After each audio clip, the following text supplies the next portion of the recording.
Hi, boys and girls. Welcome to the last week of August. I can't believe it's almost September already. This month, we've been talking about love, and that is showing others how much they mean to you. Remember to memorize the memory verse. You have one more week to do it, and you can win a prize at the prize station on Sunday. I hope you enjoyed today's lesson and have a great week. Bye-bye.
Hi there, I'm Jacob.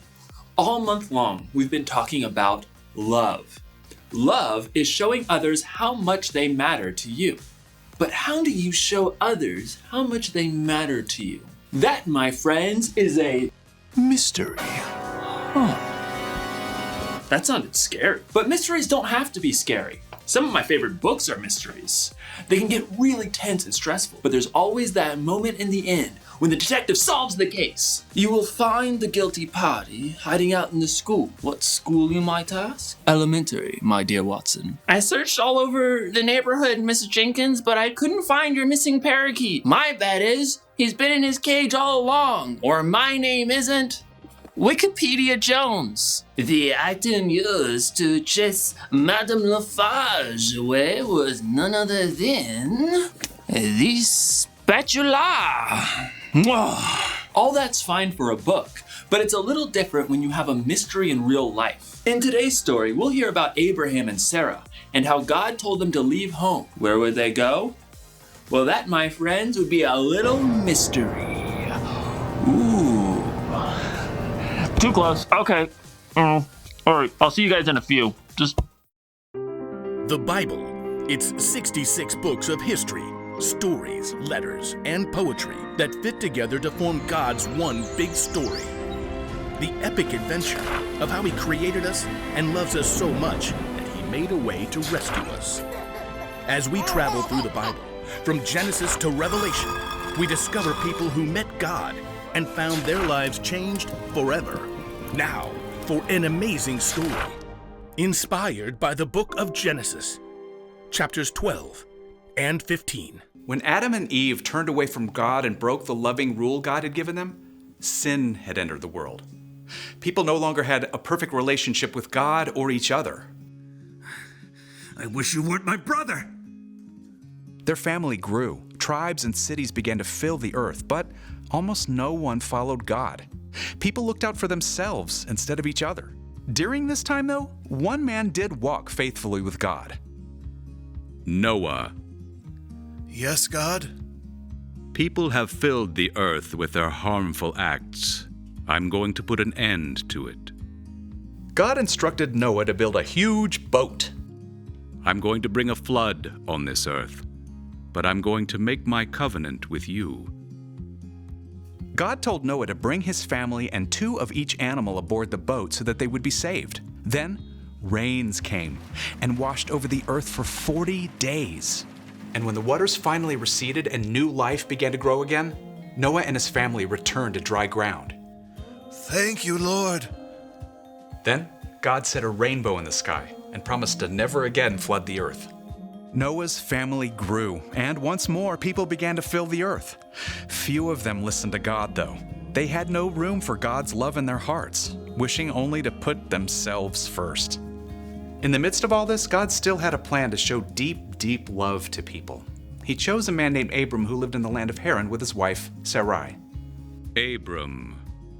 Who is it? It must have been a surprise for Abram to discover that the God of the entire universe wanted to speak with him. But Abram couldn't deny the compelling, loving voice that called him. Go from your country, your people, and your father's family. Go to the land I will show you.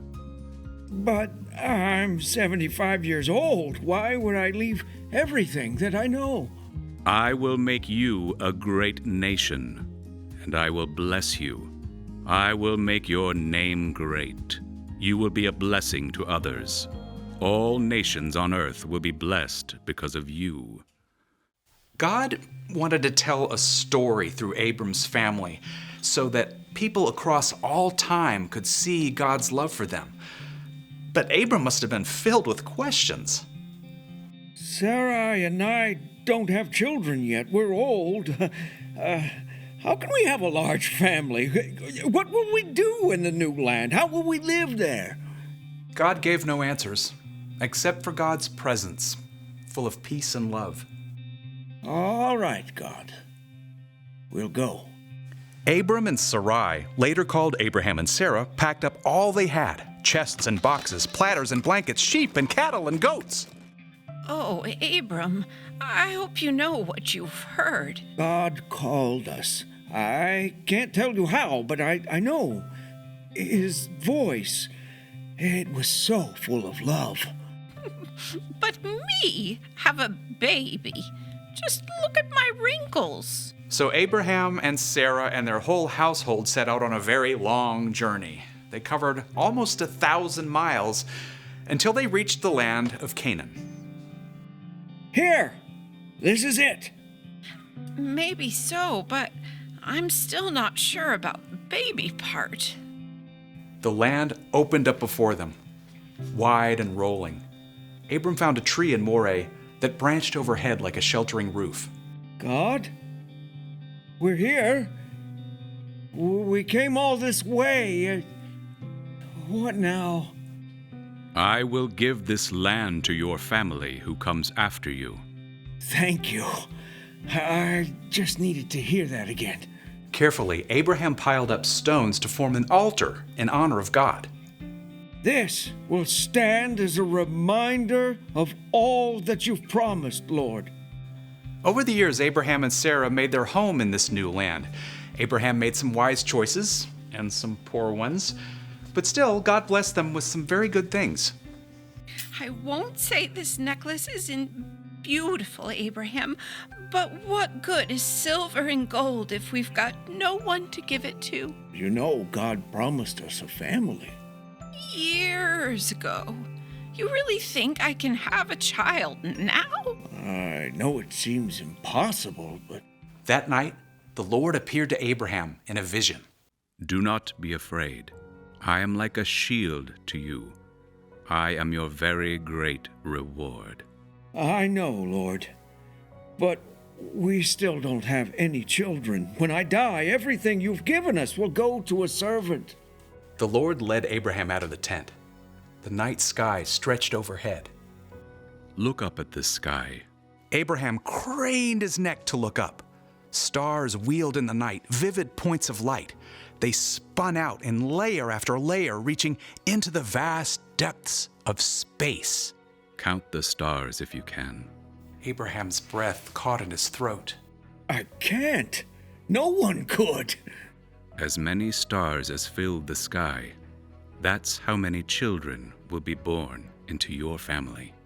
God's voice was deep and sure, filled with the same love that had drawn Abraham and Sarah from their home years before. Yes. Yes, God. I believe you.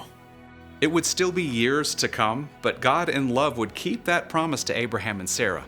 It was the first step in a plan to show love not just to their family, but to the entire world.